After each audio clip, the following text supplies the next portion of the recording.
Guna mempersiapkan kader yang militan serta memiliki integritas menyongsong pemilihan umum serentak yang akan berlangsung pada tahun 2024 mendatang, DPD 1 Partai Golkar Provinsi Papua melaksanakan musyawarah daerah ketiga berlangsung di Sekretariat Partai Golkar Provinsi Papua.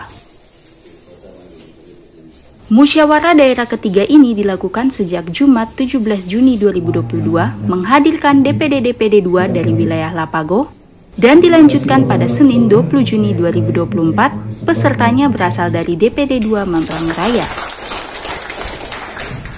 Sekretaris DPD 1 Golkar Papua, Yakob Ingratubun mengatakan, pelaksanaan musyawarah daerah ini untuk konsolidasi organisasi menuju verifikasi KPU tentang partai politik peserta pemilu 2024. Konsolidasi tersebut telah dilakukan mulai dari tingkat kampung, kelurahan, distrik, hingga kabupaten kota. Selain itu, melalui musda tersebut, DPD 1 dan DPD 2 saling berkoordinasi tentang progres 1000 KTA di tingkat kabupaten kota di Papua.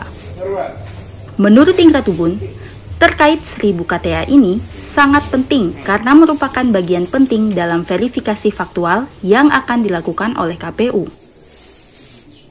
Lanjut Sekretaris Golkar Papua, melalui musyawarah daerah ini menunjukkan bahwa Partai Golkar Provinsi Papua siap untuk bertarung pada pemilu 2024 mendatang, serta siap untuk mengembalikan kejayaan Partai Golkar di tanah Papua.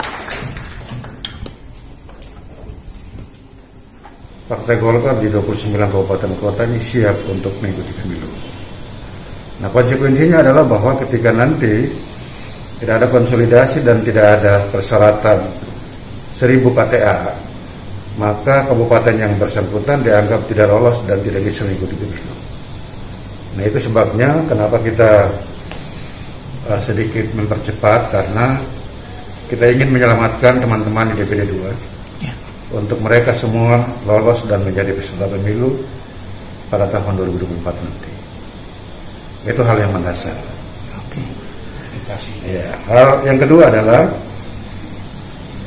kita ingin ada generasi dalam tubuh kepemimpinan Partai Golkar di tingkat kabupaten. Jadi kita ingin ada revitalisasi pengurus Golkar di tingkat kabupaten kota agar mereka mempunyai semangat dan komitmen untuk membesarkan Partai Golkar di kabupaten kota masing-masing. Dan itu harapan kita. Sehingga nantinya pada sukses pemilu presiden, legislatif, dan pilkada nanti, Golkar sudah bisa bersaing secara sehat dan bisa merebut kekuasaan dengan cara-cara yang santun, bijaksana, dan bermartabat. Yakob Ingratubun mengakui adanya kendala-kendala yang mereka alami guna memenuhi persyaratan 1000 KTA, seperti yang dialami DPD-DPD 2 yang berada di daerah pegunungan yang sering mengalami gangguan keamanan. Untuk itu, Sekretaris Golkar Papua berharap adanya keringanan khusus dari KPU untuk daerah-daerah tersebut. Rata-rata yang kita mendapat kesulitan itu adalah daerah-daerah konflik. Yang kita semua sudah tahu, tapi mudah-mudahan ada pertimbangan politis dari penyelenggara untuk mencermati kondisi Papua secara umum, sehingga teman-teman yang di daerah konflik itu mungkin diberikan kompensasi dengan persyaratan lain yang dianggap lebih logis dan lebih diterima, karena laporan dari daerah itu hampir rata-rata penduduk di beberapa kabupaten yang konflik itu mereka bermigran ke tempat lain, dan itu menjadi salah satu tantangan bagi bukan Golkar saja mungkin, tapi semua partai politik mungkin mengalami hal yang sama.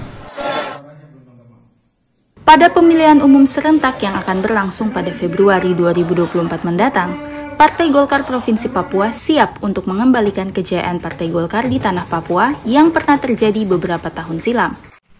Hadir dalam musyawarah daerah ketiga Partai Golkar Papua, yaitu Ketua Dewan Pertimbangan Golkar Papua, John Tabo, dan Ketua-Ketua Bidang di Kepengurusan Golkar Papua. Tim Liputan JTP melaporkan.